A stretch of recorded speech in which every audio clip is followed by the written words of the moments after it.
નમસ્કાર મિત્રો, option trader Gujarati new learning વિડીયોમાં આપ સૌ મિત્રોનું હાર્દિક સ્વાગત છે. તો કેવું રહ્યું મિત્રો શુક્રવારનું ટ્રેડિંગ સેશન? મોસ્ટ ઓફ એક સારી એવી મૂવમેન્ટ હતી ડીપથી, જો પકડી શક્યા હોય તો બરાબર. કેમ કે ગઈ ગુરુવારે જે વિડીયો આપણે અપલોડ કર્યો ત્યારે આપણે ક્લીન એવી ચર્ચા થઈ હતી કે માર્કેટ હવે ઊભી શકે એવી કોઈ પરિસ્થિતિ છે નહીં. જે બાજુ પણ રેન્જ બ્રેક કરશે એ બાજુ 100 પોઈન્ટની મૂવમેન્ટ આપશે બરાબર. તો સરસ મજાની એક મૂવમેન્ટ આપણે જોવા મળી. પણ હવે ક્લીન વસ્તુ છે ભાઈ કે માર્કેટ વન વેની અંદર ગેપ અપ ઓપન થઈ અને સીધું ક્યાં જતું રહ્યું તો કે આપણા રજિસ્ટન્સ છે 25,971. તો ભાઈ અહીંયા એક સરસ મજાની મૂવમેન્ટ આપી દીધી છે. તો હવે આપણે મેઇન વસ્તુ એ છે કે ભાઈ અહીંયાથી આ રીતે આમ રિજેક્શન મારે તો અહીંયાથી એક શોર્ટની પોઝિશન બને ક્યાં સુધી તો કે આ ક્લોઝિંગ સુધી બરાબર. પણ એવું માર્કેટે કર્યું નહીં. એક સ્વિંગ ક્રિએટ કર્યો, સેકન્ડ સ્વિંગમાં અહીંયા સીધું આવી ગયું નીચે. તો અહીંયાથી એક શોર્ટની પોઝિશન આ કેન્ડલના ક્લોઝિંગ પછી અહીંયાથી એટલી બનતી હતી, પણ એમાં પણ એ ડે લો સુધી પણ આવ્યું નહીં. તો આ શોર્ટની પોઝિશન કદાચ કોઈ બનાવી હોય તો પણ C2C SL જતો રહે બરાબર. અને અહીંયાથી જો કોઈ બાઇંગની ઓપોર્ચ્યુનિટી ગોઈતી હોય તો અહીંયાથી સારો એવો ટ્રેડ એક અપસાઇડનો મળ્યો બરાબર. આ એક જ ટ્રેડ હતો આખા દિવસમાં. તો હંમેશા લોજિક સાથેના ટ્રેડ પકડશો તો એની અંદર SL જવાના ચાન્સીસ બહુ ઓછા રહેશે. કેમ કે યા તો આપણે માર્કેટને આ લોની નિયર બાય જોઈએ છે, યા તો માર્કેટ આપણે આ ક્લોઝિંગની નિયર બાય સપોર્ટ જોઈએ છે. તો આ મિડલમાં સપોર્ટ લઈને જાય તો એક વખત સપોર્ટ લઈને ફરી ડીપ આવે ને તો એન્ટ્રી કરી શકાય. તો એક એન્ટ્રી આપણી અહીંયા છે બની. એના સિવાય ક્યાંય શ્યોર એન્ટ્રી હતી નહીં. ડાઉન સાઇડ માટેની શ્યોર એન્ટ્રી એક આ કેન્ડલના રિટેસ્ટ ઉપરથી બનાવી શકાતી હતી બરાબર. તો એ પણ એક નાનો એવો મૂવ હતો, આનાથી વિશેષ કાંઈ હતું નહીં. પ્રીમિયમ ઉપર જોઈ લઈએ કે ભાઈ પ્રીમિયમમાં ક્યાં ઓપોર્ચ્યુનિટી હતી. ઘણી વખત એવું થાય છે કે માર્કેટ ગેપ અપ ઓપન થાય અને ઉપરને ઉપર રહી જાય તો પછી આપણે ઓપોર્ચ્યુનિટી આપતું નથી. હવે કોલનું પ્રીમિયમ ક્લીન વસ્તુ હતી કે ભાઈ મિડલમાં ઓપન થયું. કેમ કે આપણે એક વસ્તુ ક્લીન હતી કે ભાઈ ચલો 84ની ઉપર એક કેન્ડલનું ક્લોઝિંગ આવી જાય અને ફરી પાછું રિટેસ્ટ આ ક્લોઝિંગ અથવા તો 84ને કરતું દેખાય તો આપણે આમાં એન્ટ્રી કરી શકીએ.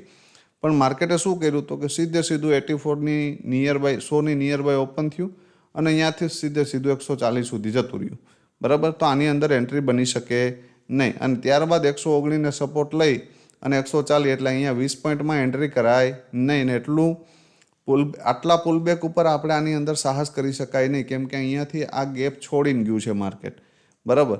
અને અહીંયા શું કર્યું તો કે રિજેક્શન માર્યું. આ લો જે છે એ લોની નિયર બાય આવીને માર્કેટ અહીંયાથી ફરી બાઉન્સ થયું બરાબર. અને આ એરિયામાં ફરી ડીપ આવ્યું તો અહીંયા તમે એન્ટ્રી કરી હોય આ લોના SL સાથે તો એક નાનો એવો ટાર્ગેટ મળ્યો છે. અને એ પણ તો કે સાઇડવેઝ માર્કેટમાં નાનો એવો એટલે લગભગ 30થી 35 પોઈન્ટનો ટ્રેડ મળ્યો છે આની અંદર. અને એ ઓછા કહેવાય નહીં. પણ એ તમે ડિસિપ્લિન રાખીને બેઠા હોય તો આ ટ્રેડ પકડી શકો. યા તો અહીંયાથી પકડવાનો હતો યા તો અહીંયાથી પકડવાનો હતો. આ બે જ જગ્યાથી પકડી શકાય, બાકી ડાયરેક્ટ ટ્રેડ પકડી શકાય નહીં બરાબર. આપ સૌ મિત્રોએ આ પ્રીમિયમમાં જો આ ટ્રેડ પકડ્યો હોય તો મને કોમેન્ટમાં જણાવજો બરાબર. આના સિવાય બીજે કોઈ પણ જગ્યાએ એન્ટ્રી હતી નહીં. આ જગ્યાએ પણ મારા મત મુજબ એન્ટ્રી થાય નહીં. કેમ કે આપણો SL બહુ મોટો આવે ને જ્યારે તમારું રિસ્ક વધારે હોય રિવોર્ડ કરતાં ત્યારે એની અંદર એન્ટ્રી કરાય નહીં. પીના પ્રીમિયમમાં જોઈ લઈએ કે ભાઈ એમાં શું થઈ શકે. હવે આપણો જે નિયમ છે એ લાગુ પડે આની અંદર કે ભાઈ એક સરસ મજાનો એક સ્વિંગ ક્રિએટ થાય અથવા તો અહીંયા રેન્જ બનાવે, રેન્જને તોડે બરાબર. અને પછી પાછું એ રેન્જની બહાર નીકળવાનો પ્રયત્ન કરે તો કરી શકાય એન્ટ્રી. પણ એ ક્યાંથી તો કે ડીપથી. તો અહીંયાથી 10-12 પોઈન્ટ હતા બરાબર. આ નાના પ્રીમિયમની અંદર પણ લગભગ 10થી 12 પોઈન્ટ હતા. તો એ 20-30% રિટર્ન કહેવાય ભાઈ બરાબર. આનાથી વધારે આશા તમે રાખી શકો નહીં આ પ્રીમિયમની અંદર. કેમ કે આ રેન્જની ઉપર જ્યારે પણ આ માર્કેટ નીકળ્યું ને ત્યારે એને રિટેસ્ટ કર્યું ને અહીંથી આ એક સરસ મજાની એક કેન્ડલ આપી બરાબર. પણ આનાથી વિશેષ માર્કેટની અંદર પુટના પ્રીમિયમમાં પણ કંઈ હતું નહીં. કેમ કે આ બેઝની નીચે હતું, આની પાસે કોઈ સપોર્ટ કે બેઝ હતો નહીં બરાબર. તો આપ સૌ મિત્રોએ પીઈમાં જો આ લાભ લીધો હોય તો પણ કોમેન્ટમાં જણાવજો બરાબર. અને હવે જોઈએ કે ભાઈ આવતીકાલે શું થઈ શકે મેન વસ્તુ એ નિફ્ટીમાં આવતીકાલે શું પોસિબિલિટી છે. હવે ક્લીન વસ્તુ છે ભાઈ, માર્કેટનું જે ક્લોઝિંગ છે ને એ બુલિશ છે. કેવું છે? બુલિશ ક્લોઝિંગ છે. અને એક ટાર્ગેટ છે ને એ પેન્ડિંગ છે. કયો? 26,055. આવતીકાલે કદાચ આ ટાર્ગેટ આવી શકે અહીંયા સુધી. હાલની પોઝિશનમાં અહીંયા સુધી આપણે બુલિશ છે કે માર્કેટ મોર્નિંગમાં એરિયામાં ક્યાંક ડીપ મળે. ક્યાં? 25,920 સમથિંગ આ એરિયામાં. બરાબર, આ લેવલની નિયર બાય ક્યાંય ડીપ મળે તો અહીંયા 920થી 100 પોઈન્ટ અપસાઇડ માટે આપણે વિચારી શકીએ.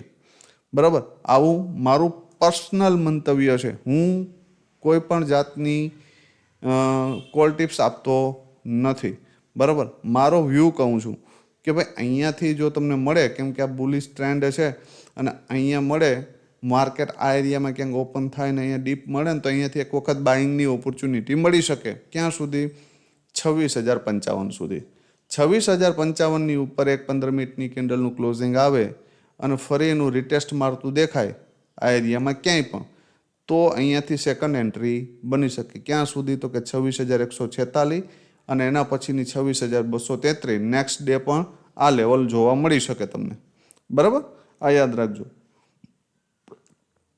આ તો વાત થઈ અપ ટ્રેન્ડની. બીજી વાત, ધારી લ્યો કે આ એરિયામાં ક્યાં 26,055ની આજુબાજુ અહીંયાથી કોઈ એક નેગેટિવ કેન્ડલ જોવા મળે મોર્નિંગમાં ખુલતા વેત જ આ એરિયામાંથી. બરાબર, તો અહીંયાથી સેલર એક્ટિવ થઈ શકે. કેમ કે માર્કેટને બુલિશ બતાવી અને આ લોકો બિયરીશ પણ કરી શકે. યાદ રાખજો. બરાબર, આ રીતની એક લાઈન દોરી લેજો. અહીંયાથી એ એક વખત એમ ડાઉન આવીને પછી તોડે ને તો એક સારો એવો ડાઉન સાઈડનો મૂવ પણ અપસાઇડ બતાવીને આવી શકે. યાદ રાખજો. ધારી લ્યો કે મોર્નિંગમાં ઉપર ઓપન થયું ને અહીંથી શૂટિંગ સ્ટાર મારીને તો પછી અહીંયાથી એક સારી એવી મૂવમેન્ટ તમને આ ગેપ ફિલ થતો જોવા મળી શકે. તો ડાઉન સાઈડ માટે આપણે વિચારશું ક્યારે? તો કે ભાઈ અહીંયાથી એક નેગેટિવ કેન્ડલ મળે. બરાબર, અને એનું રિટેસ્ટ મળે ને તો ત્યાંથી શોર્ટ કરી શકાય. પહેલો ટાર્ગેટ 25,992 અને એના પછી 25,920. આ બે ટાર્ગેટ માટે. બરાબર, આટલું ક્લિયર રાખજો. અને આને બ્રેક કરે તો 844 સુધી માર્કેટ આવી શકે. આ ક્લોઝિંગને સપોર્ટ લઈ શકે જો ઉપરથી આવશે આ એરિયામાંથી. બરાબર, આ એરિયામાંથી આવશે તો મારા મત મુજબ 840 850ની આજુબાજુ આ પ્રીમિયમ સપોર્ટ ઇન્ડેક્સ સપોર્ટ લઈ લેશે. બરાબર, આ યાદ રાખજો. ધારી લ્યો કે મોર્નિંગમાં ખુલતા વેત જ અહીંયા આ લેવલને બ્રેક કરી દીધું 920ને. બરાબર, તો એક રિટેસ્ટ મારવા દેજો ને પછી એને શોર્ટની પોઝિશન બનાવી શકાય. અને 844 પહેલો ટાર્ગેટ અને એનાથી નીચે જાય તો 743 સુધી પણ જઈ શકે. એમાં કોઈ મોટી વાત છે નહીં. 743 બ્રેક થયું તો 653 અને 546 દૂર નથી. આ યાદ રાખજો. ક્લીન વસ્તુ એમ. બરાબર, અને ઉપરની સાઈડમાં એક આ 26,055 બ્રેક થાય તો 146 અને 233 દૂર નથી. બરાબર, આ મગજમાં ક્લિયર કરી લેજો. સ્ક્રીનશોટ મારી લેજો. હવે જોઈ લઈએ 26,000નો કોલ. 26,000 CE. બરાબર, શું થઈ શકે આમાં? હવે એક મહત્વનું ડિસ્ક્લેમર. ઘણા મિત્રોના મેસેજ આવે છે કે સાહેબ તમારા નામના ઓપ્શન ટ્રેડર ગુજરાતી નામના ફેક આઈડી ફેસબુકની અંદર બને છે ને એના મેસેજ આવે છે. ભાઈ હવે હું રેગ્યુલર 1 મહિનાથી વિડીયોની અંદર કહું છું કે ભાઈ મારું કોઈ પણ પેડ ગ્રુપ કે પેડ ચેનલ નથી. બિલકુલ નથી. બરાબર, તો આવા શું કહેવાય આવારા તત્વો જો તમારી પાસે કોઈ પૈસાની માંગણી કરતા હોય, બરાબર, તો એને 1 પણ રૂપિયો દેવો નહીં. બરાબર, આ ક્લિયર રાખજો. અને મેં ક્યારે કોઈની પાસેથી 1 રૂપિયાની માંગણી કરી નથી. આપણી જે કંઈ પણ આ સર્વિસ છે એ બિલકુલ હાલની પોઝિશનમાં ફ્રી છે. બરાબર, અને ભવિષ્યમાં ક્યારેય પણ કોલ ટિપ્સનું ગ્રુપ આપણું બનશે પણ નહીં. હા, સેમિનાર થશે એ પેડ હશે 100%, પણ એની જાણ પણ આપણી ઓફિશિયલ ટેલિગ્રામ ચેનલમાં જ કરવામાં આવશે, બીજે ક્યાંય નહીં. એટલે જે મિત્રો ટેલિગ્રામ ચેનલમાં જોડાયેલા ન હોય તે જોડાઈ જજો. એના સિવાય મારી કોઈ પણ જાહેરાત બીજે ક્યાંય પણ કરવામાં નહીં આવે અને સેમિનાર સિવાય આપણી કોઈ પેડ સર્વિસ હશે નહીં. અને એનું પણ હાલ કોઈ નક્કી નથી કે ક્યારે સેમિનાર કરશું. જ્યાં સુધી તમે તમારા મગજની અંદરની તમારી જૂની રીતો જે છે ટ્રેડિંગની એ બહાર નહીં કાઢો ત્યાં સુધી આપણે સેમિનારનું આયોજન કરશું નહીં. રીઝન એ છે કે હું ગમે તેટલા સેમિનાર કરી પણ તમે તમારું ઓવર ટ્રેડિંગ 10 ટ્રેડ 15 ટ્રેડ કાલના પણ 2-3 મિત્રોના મેસેજ છે કે સાહેબ અમારા 10 લોટ પુટના હોલ્ડ છે, 5 લોટ કોલના હોલ્ડ છે. બરાબર. હવે એક વસ્તુ યાદ રાખજો મિત્રો, તમારા ફેવરની અંદર માર્કેટ ઓપન પણ થશે ને તો 10 થી 15 રૂપિયા કે 20 રૂપિયાનો ગેપ પડશે ખાલી. બરાબર. પણ તમારા ફેવરમાં માર્કેટ ઓપન નહીં થયું ને એટલે 100 વાળું પ્રીમિયમ 50 રૂપિયા ઓપન થશે. બરાબર. તો આ 50 પોઈન્ટનો ગેપ પડશે સીધો. બરાબર. એટલે ઓવરનાઇટ પોઝિશન ભૂલથી પણ લઈ જાવી નહીં. અને લઈ જાવ તો એ ઠીક છે. ધારી લ્યો કે અમુક મિત્રોના મેસેજ 4 વાગ્યા પછી આવે. કેટલા વાગ્યા પછી? એટલે ભાઈ 4 વાગ્યા પછી પૂછવાનો મતલબ શું છે એમ?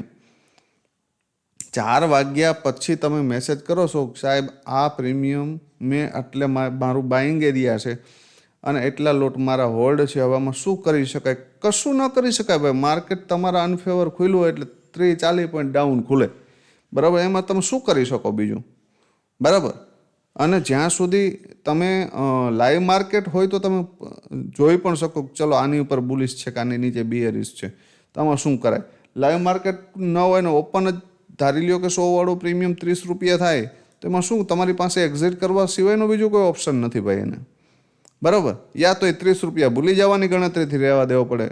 બરાબર. આ બે જ ઓપ્શન આપણી સામે ઊભા હોય, આનાથી વિશેષ કાંઈ હોય નહીં. હવે યાદ રાખજો 26,000ના કોલની અંદર શું થઈ શકે. 26,000નો કોલ છે ને ભાઈ હાલની પોઝિશનમાં બુલિશ છે. મારા મત મુજબ 52 રૂપિયાની આજુબાજુ મોર્નિંગમાં સપોર્ટ લેતું દેખાય તો પણ એન્ટ્રી કરી શકાય. 84ની ઉપર એક સ્ટ્રોંગ કેન્ડલનું ક્લોઝિંગ આવે તો પણ એન્ટ્રી કરી શકાય. આ બે એરિયામાંથી એન્ટ્રી બને. પણ આને મિડલમાં ક્યાંય એન્ટ્રી કરવી નહીં. કેમ કે મિડલમાં એન્ટ્રી કરશો, ધારી લ્યો કે આ એરિયામાં એન્ટ્રી કરો અને એ પ્રીમિયમ અહીંયા ડીપ આવ્યું ને તો આવડો મોટો એસએલ તમે લઈ શકશો નહીં અને લેવાય પણ નહીં. બરાબર. ધારી લ્યો કે આની ઉપર ક્લોઝિંગ આપ્યું, એક 15 મિનિટની કેન્ડલ સસ્ટેન થઈ અને રિટેસ્ટ મારતું દેખાય આ લેવલને તો એન્ટ્રી કરી શકાય મોર્નિંગમાં. બરાબર. પણ મારો જે પર્સનલ વ્યૂ છે એ મુજબ ક્લીન વસ્તુ છે આપણી ભાઈ કે ભાઈ કોઈ પણ પ્રીમિયમને હંમેશા બોટમેથી બાય કરવાનું રાખો. ન મળે તો એ ટ્રેડને જવા દો. બરાબર. તો એક બેસ્ટ એન્ટ્રી ક્યાં બની શકે તો કે 52ની આજુબાજુ. જો તમને આ પ્રીમિયમ મોર્નિંગમાં મળી જાય તો અહીંથી એન્ટ્રી કરી શકાય. અને જો 84ને બ્રેક કરી દે, જો 84ને બ્રેક કરી દે તો 115 સુધી જઈ શકે. ને 115ની ઉપર જાય તો 140 સુધીના ટાર્ગેટ મળી શકે, 140 સુધીના. બરાબર. આ એક બેસ્ટ ટ્રેડ હશે. ધારી લ્યો કે મોર્નિંગમાં જ આ પ્રીમિયમ ગેપ અપ ઓપન થયું 110ની આજુબાજુ અને તો પછી એને આ ક્લોઝિંગ એરિયા સુધી આવવા દેજો અને અહીંયાથી જો પાછું પુલ બેક મારે તો આની અંદર એન્ટ્રી કરી શકાય અને 115 અને 167ના ટાર્ગેટ માટે જઈ શકાય. અને એનાથી ઉપર જાય તો 192. પણ આ એરિયાની અંદર માર્કેટ 1 કલાક સુધી સસ્ટેન થાય અને પછી ડીપ આવે ને તો ઓપોર્ચ્યુનિટી. આ યાદ રાખજો. બરાબર. થર્ડ પોસિબિલિટી કે 52ની નીચે આ પ્રીમિયમ જાય, 52ની નીચે આ પ્રીમિયમ જાય તો એની જગ્યા છે ભાઈ 33ની નિયર બાય.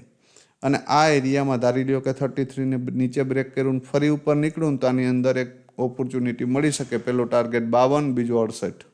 બરાબર. એનાથી ઉપર જાય તો 84. આ 3 પોસિબિલિટી બને તો આપણે કામ કરશું, ન બને તો આપણે આરામ કરશું. બરાબર. હંમેશા એક વસ્તુ યાદ રાખવાની કે ભાઈ મને મારા એરિયાની અંદર માર્કેટ મળે. હવે ક્લીન વસ્તુ છે કે ભાઈ ચલો કોલના પ્રીમિયમમાં આપણે એક ક્લીન વસ્તુ સમજી છે. કોલના પ્રીમિયમમાં આપણે એક વસ્તુ સમજી છે કે ભાઈ ઘણા મિત્રોનો પ્રશ્ન થાય છે કે ભાઈ સાહેબ શું કહેવાય અમે મોર્નિંગમાં લેવલ વર્ક કરે છે પણ તમારા લેવલ ઉપર કેવી રીતે કામ કરવું એ સમજાતું નથી. હવે ક્લીન વસ્તુ છે. મેં એવું કીધું છે કે ભાઈ આ પ્રીમિયમ અહીંયા મળે. ક્યાં? અહીંયા. બરાબર. તો આની અંદર એક બેસ્ટ એન્ટ્રી બની શકે. તો હવે આ પ્રીમિયમ અહીંયા મળશે તો જે આ પુટવાળું પ્રીમિયમ છે ભાઈ, પુટનું જે આ પ્રીમિયમ છે એ મારા મત મુજબ ક્યાં મળશે તો કે આ એરિયામાં. હવે મેં તમને ક્લીન કીધું છે આ પ્રીમિયમની અંદર, પુટની અંદર. હવે પહેલાં પુટની ચર્ચા કરી લઈએ એટલે સમજાશે તમને આ વસ્તુ. પુટની અંદર એક વસ્તુ યાદ રાખજો, પુટનું પ્રીમિયમ છે જ્યાં સુધી 66 આ લેવલ 66ની ઉપર એક 15 મિનિટની કેન્ડલનું ક્લોઝિંગ ના આવે ને, બરાબર, ત્યાં સુધી માનવું નહીં કે આ પ્રીમિયમ ઉપર જશે. હા, એક 15 મિનિટની કેન્ડલનું ક્લોઝિંગ આની ઉપર આવી જાય, બરાબર, અને પછી તમને આ 52ની આજુબાજુ ક્યાંય ડીપ લેવા મળે તો આની અંદર એન્ટ્રી કરી શકાય, બરાબર. પણ મોર્નિંગમાં જ આ એરિયામાં ક્યાંક આ પ્રીમિયમ રિજેક્શન લે, 15 મિનિટની એક કેન્ડલ આની ઉપર સસ્ટેન ન થાય તો સમજવાનું છે કે આપણે ઓલા પ્રીમિયમ ઉપર નજર રાખવાની છે ભાઈ પહેલાં તો, બરાબર. પહેલી ઓપોર્ચ્યુનિટી એમાં મળી શકે. આ પ્રીમિયમ ધારી લ્યો કે આ એરિયામાં અહીંયા હોય તો પછી આ જે આપણું પ્રીમિયમ છે કોલનું એ ક્યાં હશે તો કે અહીંયા ડીપ, બરાબર. તો અહીંયાથી એને વિચારી શકાય. અને પહેલો ટાર્ગેટ કયો તો કે આ હવે આ 84 અહીંયાથી જશે અહીંયા, બરાબર. 84 આપણું જે કોલનું પ્રીમિયમ છે એ 84 જાય તો ક્લીન વસ્તુ છે કે પુટનું પ્રીમિયમ જે છે એનો બેઝ તૂટી જાય. પુટનું પ્રીમિયમ છે એ 84ની ઉપર બ્રેક કરે ને તો આ પ્રીમિયમ 41નો બેઝ છે એ તોડી નાખે, બરાબર. તો પછી એ 41ને ઉપર નીકળવાનો પ્રયત્ન કરે પણ ક્યાં સુધી જાય તો કે 52 સુધી જાશે. તો પણ ક્યાં સુધી જાય? આ ઝોન સુધી. અહીંયાથી શું મારશે? રિજેક્શન જ મારશે ભાઈ. અને ઓલું પ્રીમિયમ જે કોલનું છે, બરાબર, કોલનું જે આ પ્રીમિયમ છે એ શું કરશે તો કે ભાઈ અહીંયાથી આ આમ ઉપર ગયું અને ફરી પાછું આ 84ને સપોર્ટ જ લેશે, બરાબર. અથવા તો આ એરિયામાં એ નીચે આવીને પણ ક્યાંક સપોર્ટ લેશે જે આ 84ની નીચે ક્લોઝ ન કરે અને ઓલું 52ની ઉપર ક્લોઝ ન કરે તો સમજવાનું કે આ ઉપર વયું જાય પેલું નીચે આવી જશે. એટલે હંમેશા કોઈ પોસિબિલિટી હોય એમ. ધારી લ્યો કે આની પોસિબિલિટી એ છે કે ભાઈ 52ની નીચે આનું ક્લોઝિંગ આવી જાય તો પછી આપણે આની રાહ 33 જોશું, બરાબર. તો 52ની નીચે આ પ્રીમિયમનું ક્લોઝિંગ આવે, 52ની નીચે જો આ પ્રીમિયમનું ક્લોઝિંગ આવે ને એટલે શું થાય તો કે ભાઈ કોલનું જે પુટનું જે પ્રીમિયમ છે આપણું, આ પુટનું પ્રીમિયમ, બરાબર, એનું ક્લોઝિંગ ક્યાં આવી જાય તો કે આ એરિયાની ઉપર અથવા તો આની ઉપર આવી જાય તો એ અહીંયા સુધી જતું રહેશે. ક્યાં સુધી? 66 સુધી. સમજાય? અને 66ની ઉપર ક્લોઝિંગ આવે તો જ આપણે માનવાનું છે. તો પહેલાં કોલના પ્રીમિયમનો નીચેનો બેઝ જે છે એ પણ તૂટી જાય તો પછી આ પ્રીમિયમ સ્પાઇક મારી જશે આ લેવલો માટે, બરાબર. એટલે 66ની ઉપર જો કોઈ એક 15 મિનિટની કેન્ડલનું ક્લોઝિંગ આવે, ફરી ડીપ આવે ક્યાં 52ની નિયર બાય ક્યાંય પણ, અને અહીંયા સપોર્ટ લેતું દેખાય, બરાબર, તો આ પ્રીમિયમમાં એન્ટ્રી કરી શકાય. અને 66ને બ્રેક કરી દે તો 93 અને એનાથી ઉપર જાય તો 124 અને 150 સુધી જઈ શકે, બરાબર. 41ની નીચે આ પ્રીમિયમને આપણે ડાયરેક્ટ નહીં તો હપ્તે ભૂલી જશું. ધારી લ્યો કે આ પ્રીમિયમ 20-22ની આજુબાજુ આવ્યું, રેન્જ બનાવી, રેન્જનો બ્રેકડાઉન કર્યો, ઉપર નીકળ્યું તો ભાઈ અહીંથી એન્ટ્રી કરી શકાય. ક્યાંથી? રેન્જની ઉપર ફરી આવે તો. ત્યાં સિવાય આ પ્રીમિયમમાં એન્ટ્રી બને નહીં. આ મગજમાં ક્લિયર રાખજો. પણ લોજિક ક્લિયર રાખવાનું કે જ્યાં સુધી એનો સપોર્ટ કે બેઝ નથી ત્યાં સુધી એની અંદર એન્ટ્રી બને નહીં, બરાબર. તો આશા રાખું છું કે આજનો વિડીયો તમને કંઈક નવું નોલેજ આપશે, બરાબર. અને તમારા જે 2-4 મિત્રોના કન્ફ્યુઝન હતા એ સોર્ટ આઉટ થશે કે સાહેબ એન્ટ્રી લેવામાં કન્ફ્યુઝન થાય છે. કેમ કે હું ડેઈલી એક ક્લુ આપું છું કે આ પ્રીમિયમ આની ઉપર ક્લોઝ કરી દઈ ને તો પછી આની અંદર આપણે જોશું અને આ પ્રીમિયમ આની ઉપર ક્લોઝ કરે તો બંને પ્રીમિયમ એકી સાથે ક્લોઝ થાય નહીં. એક ઉપર ક્લોઝ થયું હોય તો બીજું નીચે જ થયું હોય, બરાબર. બંને પ્રીમિયમ એકી સાથે ક્લોઝ થઈ શકે નહીં. તો આશા રાખું છું કે આ વસ્તુ તમને સમજાણી હશે, બરાબર. અને જે મિત્રોના સેમિનારના મેસેજ આવે છે આપણે જાન્યુઆરી એન્ડ અથવા તો ફેબ્રુઆરીની સ્ટાર્ટ સુધીમાં આની તૈયારી કરી રહ્યા છે, બરાબર. અને શોર્ટ ટર્મની અંદર એની ફીઝ કેટલી રાખવી, બરાબર, આ અમારી ટીમ દ્વારા તમને જાણ કરવામાં આવશે ને એનો એક કોન્ટેક્ટ નંબર પણ ટેલિગ્રામની અંદર જ આપવામાં આવશે, બરાબર. તો જે મિત્રો ઇન્ટરેસ્ટેડ હોય એ કોમેન્ટમાં જણાવજો. મિનિમમ 50+ કોમેન્ટ આવશે સેમિનારની તો આપણે આના વિશે આગળ ચર્ચા કરશું, બરાબર. 50 મિત્રોના મેસેજ આવશે કે સાહેબ અમે રેડી છે સેમિનારમાં આવવા માટે તો આપણે વિચારશું. બાકી આપણા ફ્રી એનાલિસિસ વિડીયો છે, જુઓ, શીખો અને મજા કરો, બરાબર. તો જોઈએ શું થાય છે, બરાબર. તો આવતીકાલે ફરી મળીશું નવા વિડીયોમાં. ત્યાં સુધી જય માતાજી, હર હર મહાદેવ.